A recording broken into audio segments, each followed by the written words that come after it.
જય સ્વામિનારાયણ. અગાઉ વિદ્યાર્થી મિત્રો આપણે દાખલા ગણી ચૂક્યા છીએ. હવે ટુ ધ પોઈન્ટ ચાલીએ આપણે. ઉદાહરણ 1.11. સૌપ્રથમ આપણે પાઠ્યપુસ્તકમાં રકમ વાંચી લેશું. તો ઉદાહરણ 1.11 એમાં ફ્લક્સનો કન્સેપ્ટ છે. બરોબર, ધ્યાનથી સાંભળો. અહીં એક સમઘન આપેલું છે. એનું અંતર આ ઉગમ બિંદુ O થી કેટલા અંતરે છે? આ એક બાજુ છે, એ અંતરે છે. એ લંબાઈ પહોળાઈ અને ઊંચાઈ સમઘન છે. રકમમાં આપેલું છે Ex બરાબર આલ્ફા x * 1/2, Ey અને Ez બરાબર 0. એટલે કે વિદ્યુત ક્ષેત્ર એ x માં જ આપેલું છે, y અને z માં વિદ્યુત ક્ષેત્ર આપેલું નથી. આલ્ફા ની કિંમત આપેલી છે, a ની કિંમત પણ આપણને આપેલી છે. તો ઘનમાંથી પસાર થતું ફ્લક્સ શોધવું હોય તો વિદ્યાર્થી મિત્રો ક્ષેત્ર શેમાં છે? બરાબર ધ્યાનથી આપજો. ક્ષેત્ર શેમાં છે? x માં. તો તમે એક ઓરડાની કલ્પના કરી લો. x માં ક્ષેત્ર હોય તો આ જે બાજુ ખરી એક ક્ષેત્ર કેવી થઈ ગઈ? લંબ. ફ્લક્સ કેવું થઈ ગયું? 0. આ બાજુનું સદિશ ક્યાં? ક્ષેત્ર સદિશ ઉપર તરફ 0. આ બાજુમાં અને આ બાજુમાં ખાલી ફ્લક્સ મળશે. બાકીની ચાર બાજુમાં પસાર થતું ફ્લક્સ કેવું થશે? 0. કેમ? કારણ કે તેનો ક્ષેત્રફળ સદિશ એ વિદ્યુત ક્ષેત્ર સાથે π/2 નો ખૂણો બનાવે છે. તો ફ્લક્સ phi બરાબર E dot delta S cos π/2. સો ફ્લક્સ 0. વિદ્યુત ક્ષેત્ર માત્ર x દિશામાં, તેથી x ને લંબ હોય તેવી બાજુનું ક્ષેત્રફળ સદિશ સાથે π/2 નો ખૂણો માટે ફ્લક્સ કેવું થયું બેટા? એનું 0. માત્ર કોનું મળશે ફ્લક્સ? આપણને આ ભાગનું જ આપણને ફ્લક્સ મળશે. જો મિત્રો છાંયકીત ભાગ કર્યો તે આનું જ આપણને ફ્લક્સ મળવું જોઈએ. તો આ ડાબી તરફ છે અને આ જમણી તરફ છે. આનો ક્ષેત્રફળ સદિશ આ બાજુ, આનો સદિશ આ બાજુ. ક્ષેત્ર આપેલું છે આપણને આ દિશામાં. તો ચલો ડાબી તરફનું વિદ્યુત ક્ષેત્ર EL આલ્ફા x * 1/2 રકમમાં આપેલું છે. પરંતુ x બરાબર કેટલું છે બેટા? અંતર અહીંથી a છે માટે આપણે a લખ્યું છે. આ રીતે જમણી માટે આ કેટલું થશે આપણું? twice e. તો ક્ષેત્ર મળી ગયું. હવે ડાબી બાજુમાંથી પસાર થતું ફ્લક્સ, ક્ષેત્ર આ બાજુ, સદિશ આ બાજુ. ખૂણો કેટલો થાય બંને વચ્ચેનો? 180.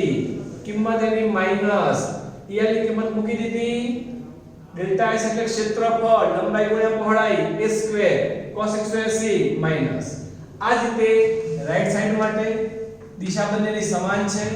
ખૂણો કેવો થશે એનો? 0, ખૂણો 0.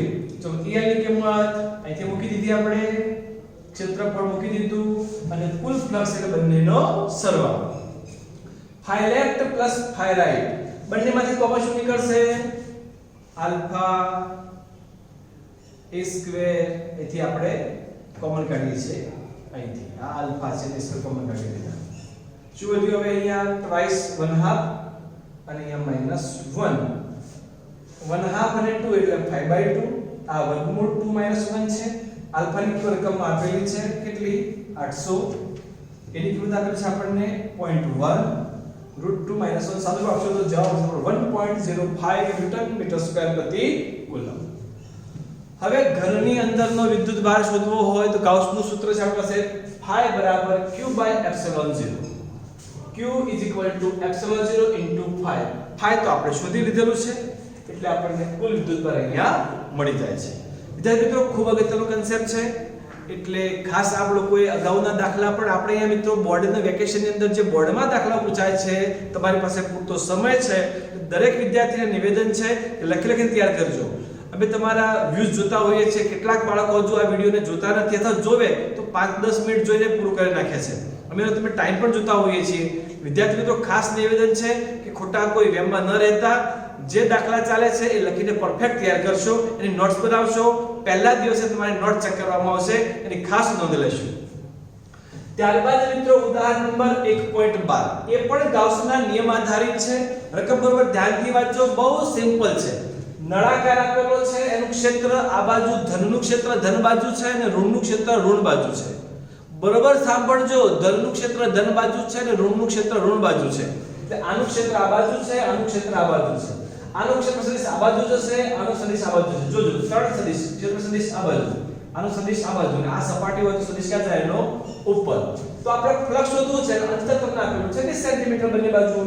તો flux left side E dot delta S ખૂણો કેવો થશે બંને વચ્ચેનો 0, કારણ ક્ષેત્રફળ પણ આ બાજુ છે, સદિશ પણ આ બાજુ છે, ખૂણો બંને વચ્ચેનો કેવો થાય છે 0. આ જ રીતે રાઈટ સાઈડ માટે પણ ખૂણો કેવો થશે 0. તો વક્ર સપાટી છે, નળાકાર સપાટી ક્ષેત્ર આપણે ખબર છે શું થાય પાઈ r². પાઈ એટલે 3.14, આ રેડિયસ તમને આપેલ છે 5 સેન્ટીમીટર, સેન્ટીમીટર મીટરમાં ફેરવેલા છે. જવાબ આવે છે તમારો 1.57. એકમ આપ લોકોને ખબર જ છે. આ જ રીતે રાઈટ સાઈડ માટે પણ સેમ આવશે, કારણ કે ક્ષેત્ર પણ એ બાજુ છે, એનો સદિશ પણ એ બાજુ છે, બંને વચ્ચેનો ખૂણો 0 થાય છે, સેમ ફ્લક્સ આવશે. તો કુલ ફ્લક્સ આપણે શોધવું છે. હવે નળાકારની બેટા વક્ર સપાટી, એટલે જે નળાકાર હતો આ એની શું થઈ ગઈ વક્ર સપાટી થઈ ગઈ. એનો સદિશ ક્યાં જાય છે ઉપર તરફ, ક્ષેત્ર ક્યાં છે આ બાજુ, ખૂણો કેટલો થાય બંને વચ્ચેનો 90. નળાકારની વક્ર સપાટીનો ક્ષેત્રફળ સદિશ વિદ્યુત ક્ષેત્રને લંબ છે. ખૂણો કેવો થયો આ સદિશ છે, આ વિદ્યુત ક્ષેત્ર છે. ખૂણો કેટલો થાય બંને વચ્ચેનો 90. ખૂણો 90 થાય ફ્લક્સ 0.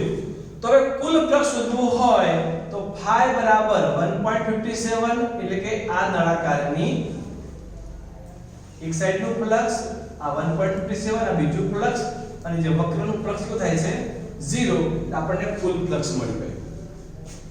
આગળના દાખલાની મુજબ કુલ વિદ્યુતભાર શોધવો છે તો phi બરાબર q/ε0. q બરાબર phi * ε0.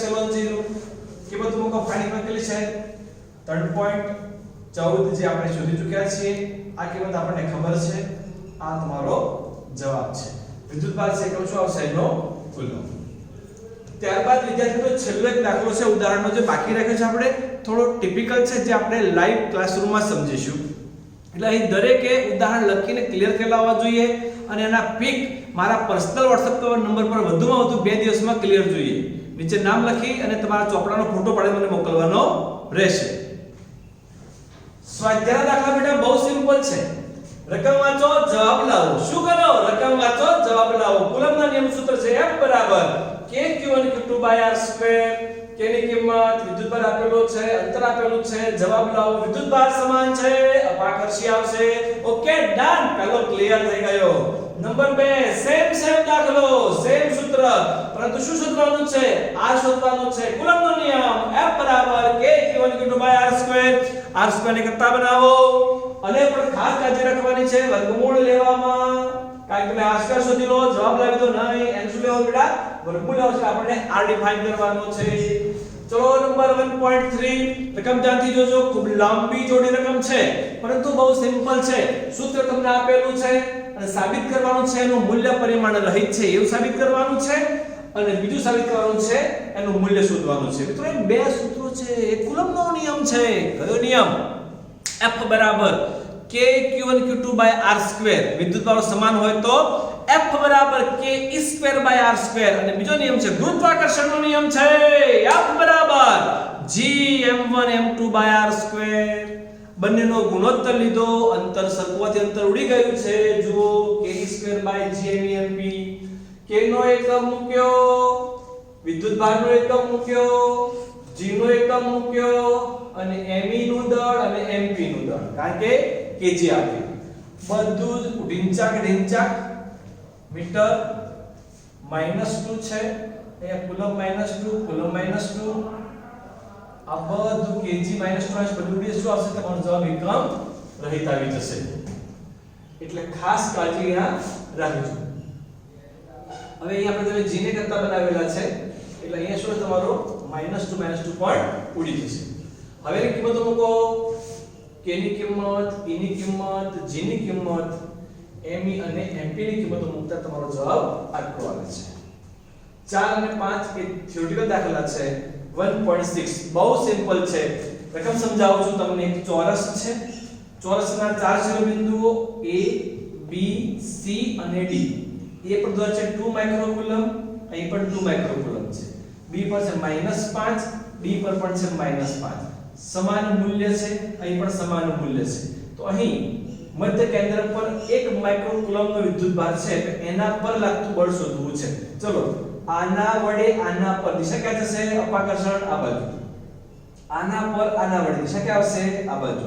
જોઈ બેટા સમાન છે, દિશા પરસ્પર વિરુદ્ધ છે, મૂલ્યો સમાન છે. શું લખાય? થર્ડ લો FA બરાબર માઈનસ FC. આ જ રીતે D અને B માટે વાત કરીએ તો D વડે આના પર છે ક્યાં જશે? FD. આના માટે વાત કરીએ તો ક્યાં જશે? આ બાજુ. મૂલ્ય બધાના કેવા? સમાન. FB અને FD ના મૂલ્યો સમાન છે, દિશા પરસ્પર વિરુદ્ધ છે.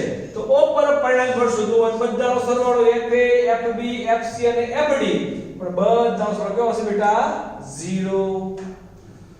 ત્યારબાદ 1.7 એ થિયોરેટિકલ દાખલો છે અને આજના લેક્ચરનો મિની લેક્ચરનો છેલ્લો દાખલો 1.8 એ પણ બહુ સિમ્પલ છે, વિદ્યુત ક્ષેત્રના કન્સેપ્ટ પરથી છે. ચલો 3 માઇક્રોકુલમ અને -3 માઇક્રોકુલમ એ વિદ્યુત ભારો આપેલા છે. બંનેના જોડતી રેખા પરના મધ્ય બિંદુ પર વિદ્યુત ક્ષેત્ર શોધવું છે. બહુ સિમ્પલ બેટા. હંમેશા આપણે જાણીએ છીએ કે જો ધનનું વિદ્યુત ભાર હોય ધન તો એનું ક્ષેત્ર ક્યાં જાય? એનાથી દૂર. અને ઋણ હોય તો ક્યાં આવે? એની તરફ. તો ચલો જોઈએ. આ બિંદુ આગળ એટલે આ બિંદુ આગળ આના લીધે દિશા ક્યાં જશે બેટા? આ બાજુ જશે. આ ઋણ છે ક્યાં જશે? એની તરફ જશે. અંતર સરખું છે, મૂલ્યો સરખા છે એટલે મૂલ્ય kq/r² આવશે. સેમ દિશા બંનેનો સરવાળો 2 ટાઈમ્સ kq/r². દિશા કે બેટા O થી B તરફની. ટ્વાઇસ k ની કિંમત, q ની કિંમત, અંતર. તમારો જવાબ આવશે O થી B તરફ. હવે પ્રશ્ન એમાં બીજો છે, મધ્ય બિંદુ પર આટલો વિદ્યુતભાર મૂકવામાં આવે તો બેટા વિદ્યુતભાર કેવો છે? ઋણ છે. સૂત્ર છે F બરાબર Q * E. Q તમે મૂકી દીધો, E ની કિંમત મૂકી દીધી, પણ ઋણ આવે છે મતલબ શું? દિશા એના કરતા ઉલટા છે. જે આ દિશા હતી ક્ષેત્રની એના કરતા દિશા ક્યાં જશે? વિરુદ્ધ દિશામાં, એટલે O થી A તરફ. તો ખાસ વિદ્યાર્થી મિત્રો હવે એક નેક્સ્ટ લેક્ચર મારા ખ્યાલથી મોટા ભાગના દાખલા આપણા ક્લિયર થઈ જશે. અને સ્કૂલો ચાલુ થાય એના પહેલા દરેક વિદ્યાર્થીને નિવેદન છે કે એક્ઝામ્પલ અને MCQ પર ફોકસ કરો. અત્યારે વેકેશનનો સમય છે તો દરેકે આ દાખલા લખીને તૈયાર કરવાના છે. ધન્યવાદ. જય સ્વામિનારાયણ.